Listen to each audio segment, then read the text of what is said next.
मैं हूं Tarak Chaudhary. DGF livestock channel को सब्सक्राइब कीजिए और बेल आइकन को प्रेस कीजिए हमारी नई वीडियो को सबसे पहले। दोस्तों यह मदरसा मंडी जिला बहावल नगर के इलाके में लग रही है और खासकर मक्खी चीनी जी ब्रांड है मक्खी चीनी के हवाले ना पूरे पाकिस्तान इस मंडी में जाना जाता।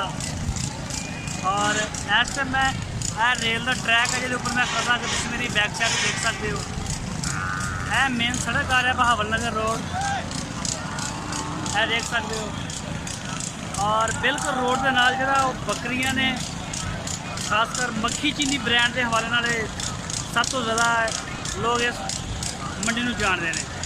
बिल्कुल रोड के नाल जो है वो मक्खी चीनी बकरी या दूसरी ब्रीड भी तुहानूं मिल सकती है। और अगर मेरा कैमरा तुहानूं इस साइड दिखा सके और इस साइड से बड़े जानवर आते हैं, इस साइड से इधर झोटियाँ और बच्चे बच्चियाँ वगैरह बड़े अच्छे अच्छे जानवर इस मंडी में पाए जाते हैं। और बाकी मजीद मैं इस साइड से अपना कैमरा करता अगर नज़र आ जाए तो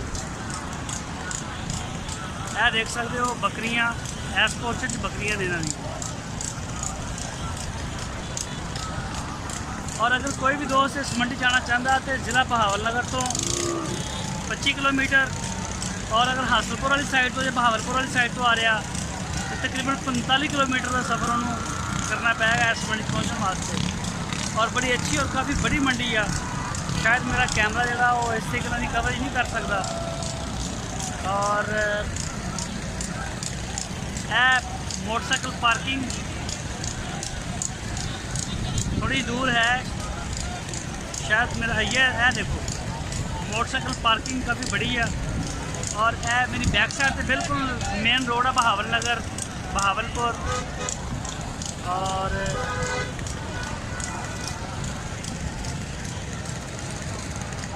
देख सकते हो पीछे मस्जिद वगैरह लोडिंग वास्ते लोग लैके आए हैं माल वगैरह भी। और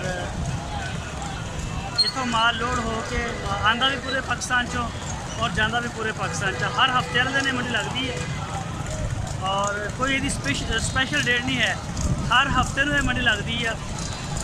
बिल्कुल रोड के ऊपर अगर कोई भी दोस्त आना चाहे तो वो आ सकता। तो चलते हैं जरा अगे मंडी के बकरे जो खासकर मक्खी जी जो बकरा है वो रेट वगैरह लेने कि की रेट चल रहे हैं, की सूरत हाल है मंडी की।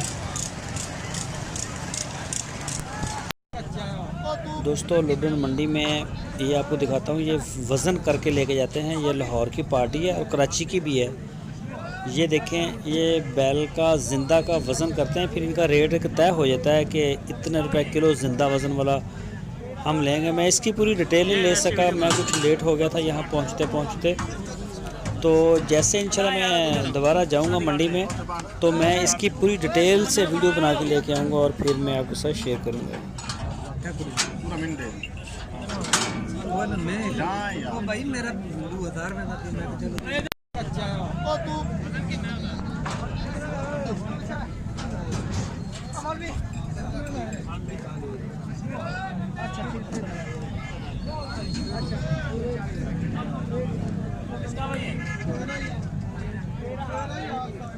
ये वैसे वीडियो बना बना यार गुजर शादी काट दे